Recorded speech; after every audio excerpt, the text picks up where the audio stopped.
There's a Buddhist parable called The Second Arrow, which basically describes what is referred to in psychology as meta emotions, or in other words, how we feel and think about how we feel. And the parable basically describes that oftentimes when we're struggling, we tend to compound and exacerbate our pain by judging ourselves for how we're responding to whatever the situation is or how we are feeling about it. We tend to look at our experience, we tend to look at our emotional reaction, and we feel bad about feeling bad. We judge ourselves for feeling bad. And unfortunately, all this does is extend the amount of time that we struggle or cause us to want to suppress or push down whatever it is that our initial response is, instead of just seeing it for what it is, just a feeling. It's no reflection on who you are as a person. It's not a permanent state of being. Feelings just come and go. And the more we can allow them to pass in a non-judgmental manner, but stay aware of them and the messages that they have for us, the more likely we are to be able to exert agency and autonomy over the decisions that we make and our behaviors. Whereas when we try to deny our emotional experience and try to suppress it, it tends to take on a life of its own and become problematic. And so much of the work that I do with people is about giving yourself permission to feel how you feel. Give yourself the capacity to register and name your emotion.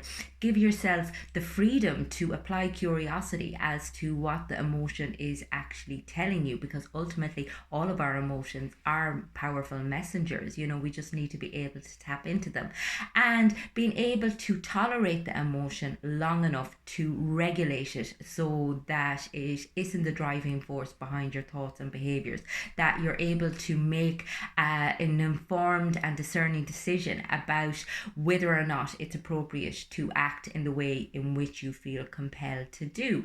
And this is just a practice, it's a discipline that you build up and that everyone has capability for. However, a lot of people tend to shirk away from it because, first of all, they assume that a lot of their feelings are wrong based on what the conditioning is or what the assumption is for the particular situation. We tend to have a particular script for how we should feel in certain occasions or situations or predicaments, and when we don't feel like that, we assume there's something inherently wrong with us.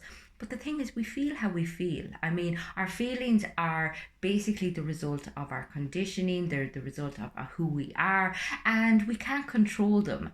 However, we shouldn't judge them. They are just basically giving us a message about how it is that we're responding to a situation. And oftentimes they have a beneficial message for us. More often than not, it's telling us something about our lives, telling us maybe an area that we need to work on, or that we need to heal, or that we need to come at with a level of compassion. And yet we tend to be so hard on ourselves. We assume that we should feel a certain way at a certain time, and consequently we deny our authentic experience. And it's recognizing that sometimes a friend will achieve something and you will feel delighted for them, but you'll also feel a twinge of envy and resentment, and that's normal. I mean, basically all that is telling you is that perhaps you need to explore your potential, and that maybe you feel that you're not living as fulfilling and meaningful a life as you want to. And that's a very basic level example.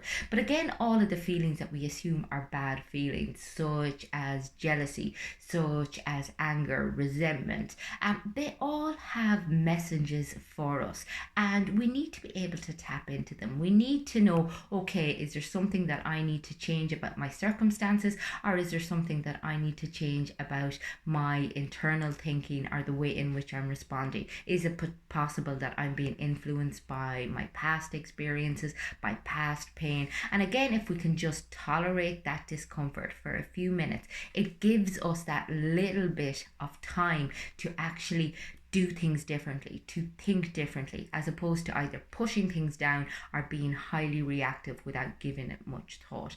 And that is where a sense of equanimity and autonomy for your life comes from. Basically, just being able to slow things down that little bit, to tolerate your authentic reality, your reactions, whatever they may be. Because, as I said, there are no reflections on who you are or what you're going to do. They're just feelings. They cannot harm you. However, they can cause you significant trouble if you do not learn to deal with them, because ultimately they have an impact on every area of our lives. They have an impact on our relationships, our behaviors, our cognitive function, our decision making function.